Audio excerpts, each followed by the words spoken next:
아침 묵상에 오신 여러분들을 환영하고 축복합니다. 하나님께서 새로운 날을 허락하셨는데요. 새로운 날을 걸맞는 새로운 은혜로 오늘 하루 우리 인생을 지킬 줄 믿습니다.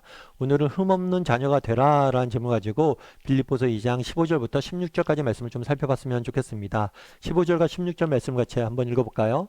이는 너희가 흠이 없고 순전하여 어그러지고 거스르는 세대 가운데서 하나님의 흠없는 자녀로 세상에서 그들 가운데 빛들로 나타내며 생명의 말씀을 밝혀 나의 다름질이 헛되지 아니하고 수고도 헛되지 아니하므로 그리스도의 날에 내가 자랑할 것이 있게 하려 함이라. 바울은 빌립보 교인들에게 당부를 합니다. 당부를 하는데 뭐라고 하냐면 너희가 흠이 없고 뭐예요? 순전하여 라고 되어 있어요. 이 흠이 없다는 건 뭐냐면 비판거리가 없다는 거예요. 그래서 세상 사람들이 보기에 다른 사람들이 보기에 비판할 거리가 없는 상태. 그게 흠이 없는 거예요. 그럼 순전하다는 건 뭘까요? 순정하다는 건 예수님께서 제자들에게 이런 말씀하셨죠. 너희가 뱀처럼 지혜롭고 비둘기처럼 순결해라. 이 순전하다는 건 순결하다는 거. 다르게 말하면 비판할 거리가 없다. 순결하다는 건 뭐냐면 도덕적으로 우리가 더 뭐예요? 세상보다 우위를 가져야 되는 거예요. 그래서 야, 저 사람 진짜 예수 믿는 사람 답네. 야, 저 사람 진짜 뭔가 다르네. 이런 말을 들어야 된다는 거죠. 그렇다면 왜 우리가 수임이 없고 순전해야 될까요? 어그러지고 거스르는 세대 가운데. 왜냐하면 세상이 악하기 때문이에요. 세상은 악합니다. 악하기 때문에 끊임없이 우리를 뭘 하는 거예요? 우리를 악에 물들이게 만들려고 노력해요. 뿐만 아니라 세상 끊임없이 뭐예요? 우리를 비판하고 비난하고 우리를 삼키려고 해요.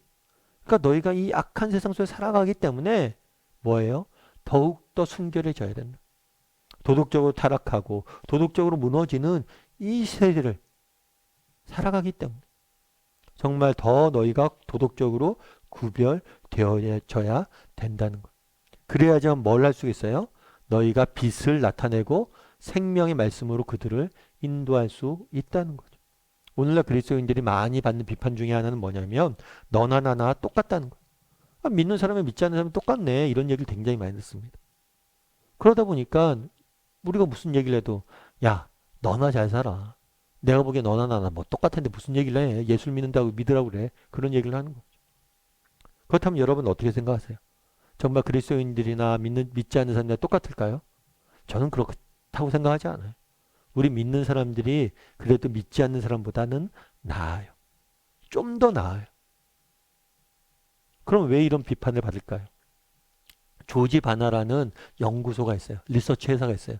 미국에서 굉장히 큰 리서치 회사인데 이 리서치 회사에서 한번 조사를 해봤어요. 뭘 조사했냐면 차이에 대해서 조사를 해봐요. 차이. 우리 인간이 어떤 때 차이를 느끼는가. 근데 우리가 차이를 느낀다는 건 뭐냐면 40%가 달라야 차이를 느낀대요. 40%. 그러니까 예를 들면 그런 거예요. 횡단보도가 있습니다. 횡단보도가 있는데 빨간불이에요. 빨간불인데 무단횡단을 해요. 근데 믿지 않는 사람들이 만약에 10명 중에서 뭐 8명이 무단횡단을 한다. 그러면 최소한 믿는 사람들 뭐예요? 10명 중에서 4명 미만이 무단횡단을 해야지 아 차이가 있네. 이렇게 느끼는 거예요.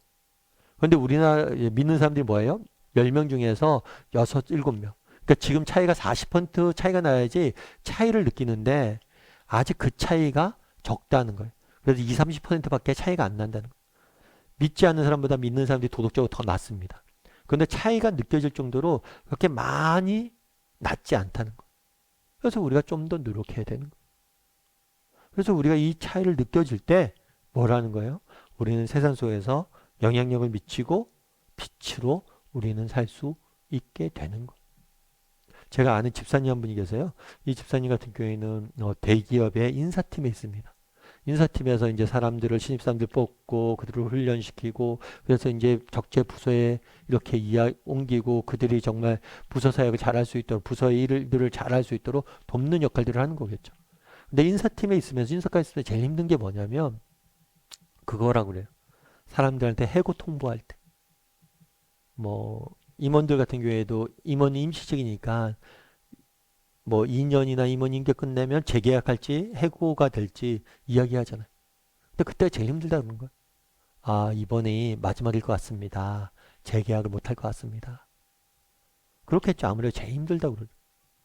그런데 이제 한 번은 그렇게 이야기를 했대요. 어떤 분한테 조금 이번에는 또 계속해서 회사에 다니기 힘들 것 같습니다. 그렇게 얘기했더니 알았다고. 그렇게 내가 잘 준비하겠다고. 그러면서 그런 얘기를 했대요. 근데 내가 궁금한 게 있었다고 평소에. 우리 아무개 씨 보니까 늘 직장에서 그렇게 밝게 웃고 다니는데 아니 그 비결이 뭐가 있냐고 도대체. 도대체 뭐가 그렇게 좋아서 늘 회사에서 그렇게 웃고 밝은 표정으로 다니냐고. 그때 이제 그 집사님이 그런 얘기를 했대요. 그분이 그런 얘기를 했대요. 뭐 특별한 비결 같은 건 없어요. 그런데 저는 예수를 믿습니다. 예수를 믿고 정말 하루 시작하기 전에 늘 기도하고 시작해요. 교회에 나가서 기도하고 아침마다 말씀 묵상하고 기도하고 그러고 시작하려고 노력하고 있어요. 그러다 보니까 내가 좀 밝게 지내는 것 같아요. 그랬더니 그분이 그랬다고 그러더라. 나도 한번 언제 교회 좀 데려가 달라고. 여러분 우리가 세상 속에서 구별되어진다는 것 그게 무슨 대단한 일을 하는 게 아니에요. 정말 오늘 하루를 살면서도 정말 내가 한 번 더 웃고 한 번 더 친척 베풀고 한 번 더 어떤 상황 속에서 낙심하지 않고 밝게 사는 것 그런 것이 선한 영향을 미칠 수 있다는 것. 흠이 없고 흠 없는 자가 되라. 이게 반드시 완벽한 사람이 되라. 라는 게 아니. 정말 세상과 다를 수만 있다면 너희가 빛이 될 수 있다는 것. 정말 세상 사람들은 어떻습니까? 정말 세상 사람들은 정말 늘 분노하고 양보하지 않고 자기 것들 추구하고 끊임없이 자기에게만 초점을 맞춰 살잖아. 이 세상 속을 살면서 내 자신에게 초점을 맞추는 게 아니라 다른 사람에게 초점을 맞춰서 한 번이라도 따뜻한 말이라도 하고 친절이라도 베풀고 정말 나에게만 초점을 맞추는 게 아니라 내 인생 뒤에서 일하시는 하나님에게 초점을 맞춤으로 어떤 형편 속에서도 정말 기쁨과 평안을 잃지 않으려고 노력하는 것 이런 작은 노력들이 쌓여서 우리는 빛이 될 수 있는 거예요. 그래서 정말 바라기는 우리 다음의 식구들이 좀 흠없는 자가 됐으면 좋겠어요. 세상 사람들과 좀 달랐으면 좋겠어요. 그래서 정말 우리가 완벽하진 않지만 세상 사람들과 다르게 나보다는 다른 사람 한 번 더 생각해주고 배려해 주시고 또 정말 하나님을 바라봄으로 어떤 형편 어떤 상황 속에서도 정말 기쁘게 살려고 노력할 줄 아는 사람들이었으면 좋겠어요. 그게 바로 뭐가 되는 거예요? 우리를 구별하게 하고 빛이 되게 하는 거. 그래서 오늘 하루 정말 세상 속에서 우리가 구별되는 삶을 살게 해달라고 무엇보다도 기쁨을 찾는 삶을 살게 해달라고 무엇보다도 배려하는 삶을 살게 해달라고 우리 또 함께 기도하고 또 그렇게 또 다짐하면서 하루를 시작했으면 좋겠습니다.